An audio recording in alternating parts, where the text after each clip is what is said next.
Hello दोस्तों, अगर आपने अभी तक इस चैनल को सब्सक्राइब नहीं किया है तो इस चैनल को ज़रूर सब्सक्राइब कर लीजिए, क्योंकि इस चैनल पर अब कोई किसी भी प्रकार का कोई इंट्रो नहीं होगा, डायरेक्ट होगी काम की बात। तो आज हम लोग सीखने वाले हैं कि सी प्रोग्रामिंग में अर्थमेटिक कैलकुलेशन कैसे करते हैं। तो चलिए शुरू करते हैं बिना किसी देरी के। तो सबसे पहले हम लोगों को दो लाइन वही लिखना है जो हम हर प्रोग्राम में लिखते हैं, इंक्लूड studio.h, और दूसरी लाइन आपको लिखनी होती है इंक्लूड conio.h। फिर उसके बाद से तीसरी लाइन आपको लिखनी है वाइड मेन फंक्शन ओपन करने के बाद आपको कर्ली ब्रेसेस ओपन करना है। फिर सबसे पहला हम प्रोग्राम सीखेंगे किसी भी दो वेरिएबल की एडिशन और सब्ट्रैक्शन कैसे कराते हैं। तो दो वेरिएबल ले लेते हैं, दोनों हमारे इंटीजर टाइप के हैं, इसलिए हमने डेटा टाइप कौन सा लिया, इंट। ए कामा बी दो वेरिएबल ले लेते हैं। एक वेरिएबल और ले लेते हैं जिसका नाम है सम, और इक्वल टू करके जीरो लिख देते हैं। जीरो इसलिए लिख देते हैं ताकि सम में कोई गार्बेज वैल्यू ना स्टोर हो। फिर इंटर करने के बाद CLRSCR लिख देते हैं, क्योंकि स्क्रीन पर कोई गार्बेज वैल्यू होगी या कुछ भी लिखा होगा पहले से तो वो स्क्रीन क्या पूरी तरीके से क्लियर कर देगा। फिर हमें प्रिंटफ फंक्शन का यूज़ करना पड़ेगा। प्रिंटफ के अंदर हम लिख देते हैं enter the values of A and B. दोस्तों, अगर आपने शुरुआत से नहीं देखा है तो पिछले मैंने 4-5 वीडियो अपलोड कर दिया है, पहले जाके उसको देखिए, फिर आप इसको देखेंगे तो थोड़ा स्पीड से समझ पाएंगे, क्योंकि यहाँ इस वीडियो में हम थोड़ा सा स्पीड में बता रहे हैं। फिर यहाँ पर अब हमको वैल्यू को स्कैन कराना है, तो स्कैन कराने के लिए हम स्कैनर फंक्शन का यूज़ करते हैं। स्कैन का मतलब होता है वैल्यू को हम इनपुट कराएंगे। तो इनपुट कराने के लिए हमारे पास दोनों इंटीजर टाइप की वैल्यू है, इसलिए हम लोग %d 2 बार लेंगे। फिर आपको इन्वर्टेड कामा क्लोज करने के बाद आपको कामा लगाना है। कामा लगाने के बाद आप किस वेरिएबल में वैल्यू को स्टोर करना चाहते हैं वो एड्रेस देंगे। तो एड्रेस आप हमें ए दे दिए, फिर कामा लगा के एड्रेस आप बी दे दिए, क्योंकि हम पहली वैल्यू को ए वेरिएबल में स्टोर करेंगे और दूसरी वैल्यू को बी वेरिएबल में स्टोर करेंगे। फिर उसके बाद से हमें सेमीकोलन लगाना है। सेमीकोलन लगाने के बाद यहाँ पर हम क्या लिखेंगे, सम में क्या होना चाहिए, सम इक्वल टू, अब हमको क्या लिखना पड़ेगा, ए प्लस बी।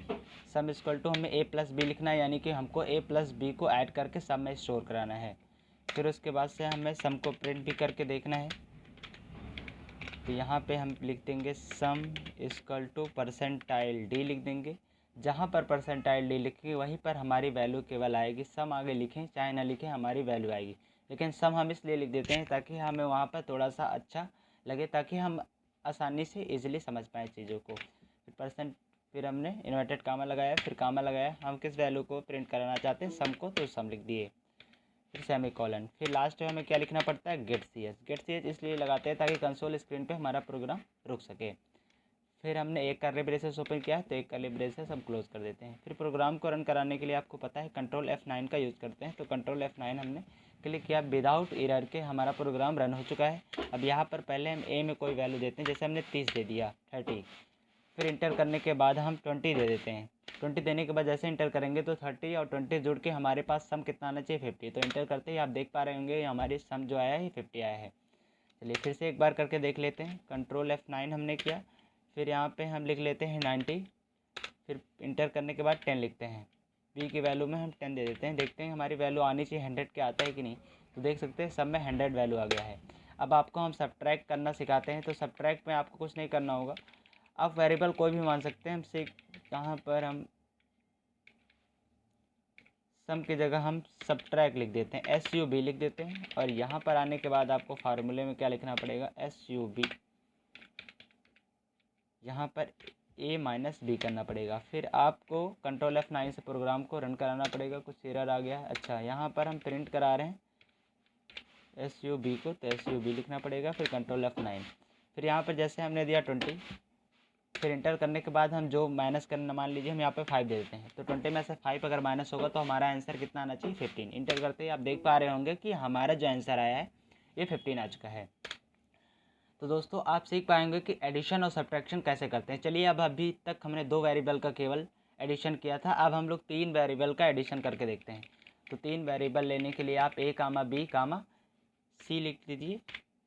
फिर उसके बाद से आपको यहाँ पर लिखना है तो लिख दीजिए, या तो कोई बात नहीं है। यहाँ पर A and B, A, B and A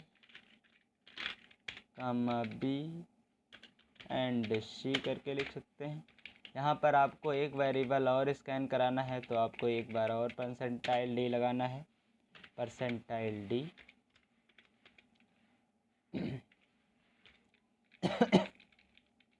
फिर उसके बाद से कामा लगा के आपको एड्रेस देना है, एड्रेस ऑफ सी। फिर आपको यहाँ पर क्या करना है, नीचे सम लिख देना है। सम लिखने के बाद ए प्लस बी प्लस सी लिख दीजिए, क्योंकि तीनों वैल्यू को आपको क्या करना है, सम, और वेरिएबल चेंज कर दीजिए, यहाँ पर सम लिख दीजिए। और नीचे आपको प्रिंट करना है तो यहाँ पर भी सम लिख दीजिए। फिर कंट्रोल F9 से इस प्रोग्राम देख पा रहे होंगे पूरी तरीके से रन हो चुका है। अब हम वैल्यू को देंगे। पहली वैल्यू हमारी है 5, दूसरी वैल्यू है 10, तीसरी वैल्यू है 15। तो आप देख सकते हैं हमारा ऐड होने के बाद कितना आना चाहिए, तो 5, 10, 15 हो गया। 15 में 15 ऐड होगा तो कितना हो जाएगा, 30, यानी 30 हमारा आंसर आना चाहिए। तो इंटर करते ही आप देख पा रहे होंगे हमारा 30 उत्तर आ गया है। तो इसी तरीके से आप दोस्तों कितने भी वेरिएबल बना सकते हैं कामा लगा लगा के। डेटा टाइप आगे दे दीजिए, फिर उसके बाद से आप कामा लगा लगा के जो भी कुछ लिखेंगे वो वेरिएबल बन जाएगा। उसके बाद से आप सम में 0 पहले से लिख दीजिएगा, ताकि कोई गार्बेज वैल्यू वहाँ पे ना आ पाए। जो आप जिस चीज़ों का सम कराएं केवल वही उत्तर आए।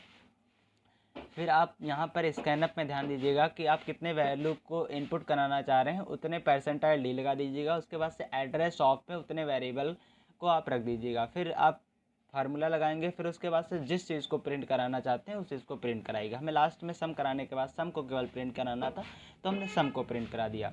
दोस्तों मैं उम्मीद करता हूँ आप इस वीडियो में एडिशनल अर्थमेटिक में आप एडिशन करना और सब्ट्रैक्शन करना सीख पाए होंगे। दोस्तों दूसरी वीडियो आपको आएगी कि आप मल्टीप्लिकेशन और सब्ट्रैक्शन कैसे कर सकते हैं। तो दोस्तों अगर आप इस वीडियो से कुछ सीख पाए हैं तो इस वीडियो को ज़रूर लाइक कर दीजिएगा, और कमेंट में आप कुछ भी लिखना चाहते हैं तो कमेंट ज़रूर कर दीजिएगा।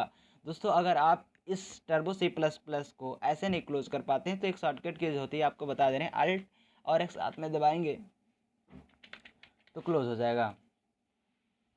दोस्तों मैं उम्मीद करता हूँ इस वीडियो से बहुत कुछ सीख पाएंगे। दोस्तों लास्ट तक वीडियो देखने के लिए बहुत बहुत धन्यवाद।